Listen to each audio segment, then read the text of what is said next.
Helo, enw fi yw Elliot a dwi'n dod o Trynsaren. Dwi'n hoffi chwaraeon o bob fath, ond yn enwedig pêl-droed. Rydw i'n cefnogi Arsenal ac Abertawe, ond un peth sy'n gwylltio fi amdano'r chwaraeon yw'r crys.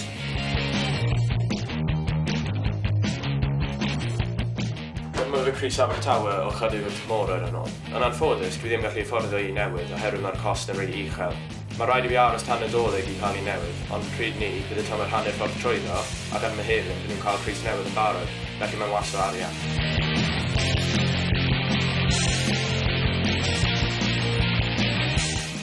Mae'r prysau toc yn y tymor yn warthus.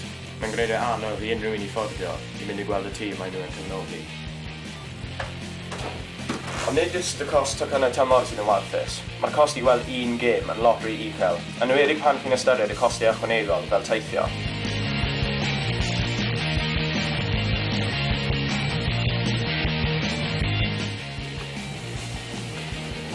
Yn personol i fi, mae rhaid i fi cynhilio fy arian mwyn i fforddio car, gwersi gyrru a hefyd yr ysuriant.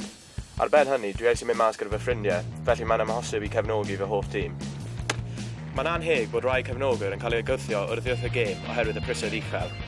Yn fy marn i, cyfrifoldeb y clwbiau yw i cynnig prysau'r teg. Heb hynny, dwi'n ofni bydd y gêm yn rhoi mewn i un am pobl cyfoethog.